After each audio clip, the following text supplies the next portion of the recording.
Subscribe to the channel. This is King Me. You know, they always talk about the boogeyman, right? Well, here, youth, I will now allow you to see the boogeyman.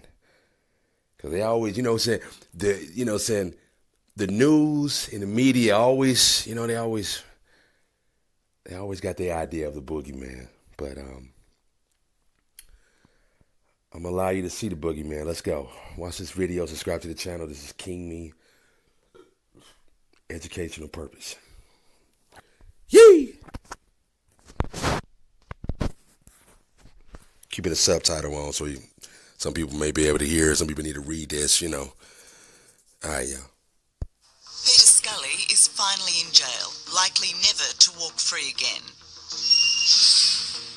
Charged with kidnapping, rape, torture, murder, and selling the gruesome videos he's made which detail the terror and pain of his child victims. Good morning, thank you. So when you were on the run, how great was the urge? Urge for what? To find young girls. Hardly ever had an urge. It's not like a hungry dog that's got to feed every 3 hours or 4 hours. It's not like that. So to sit down then opposite Peter Scully was to sit down opposite somebody that you can't quite believe can be so evil and so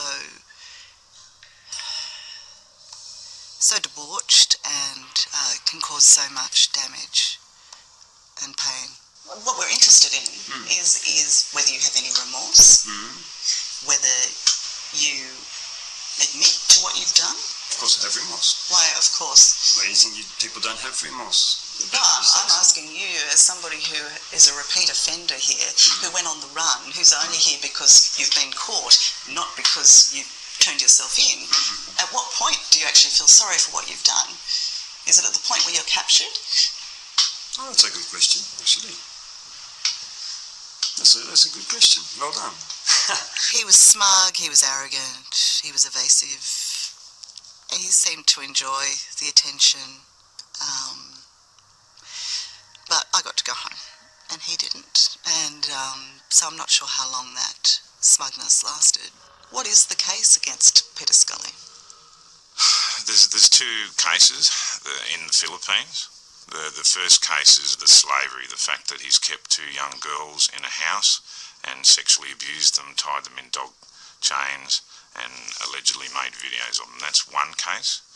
The second case involves the holding of young victims and sexually abusing them, and then it went to violence against the young victims as well as abuse, and then unfortunately and horrifically ended in the death of one of the victims.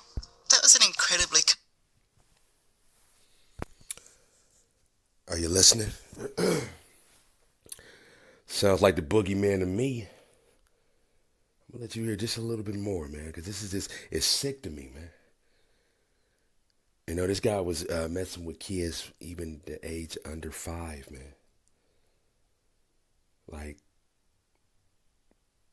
there's no way. And then, to me, like they said, like, when you go to jail, you see, they got them guys there in the cell, and all they do, they eat all day and watch TV in the cell and shit like that, go to school or go to job. But, like, they're living. While the other families is going through just a heartbroken pain of what they got to deal with. Confronting story because of the age of the children involved and the level of debauchery against them and the number of people involved in it. The prosecutor wanted me to look at the videos before I interviewed Peter Scully, which I actually refused to do. And I think many in the Filipino media did see it, and one of my colleagues saw some of the videos. And I just made the judgment that once you see that, you can't unsee it, and what I was imagining was bad enough. So judge me as a poor reporter if you like, but I just didn't feel the need to see it. It was already confronting enough, and frightening enough, and sad, really sad, because this was a wealthy white man preying on very underprivileged people, very poor people. After breakfast, we were asked to dig a grave. Why did you have to do that? What were you told would happen to you? That we will be buried in the graves that we are digging. What else did Peter do to you while you were in the house? While we were being photographed and videoed that night, Peter Scully, he assaulted us. Why do you rape young children?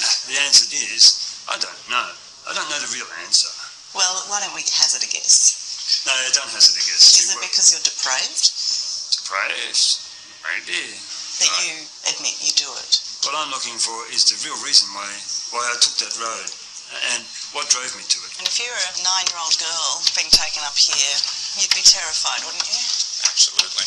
I was entering that room, going up those steep stairs in the middle of the day in the company of a police officer, somebody who, is there to protect you.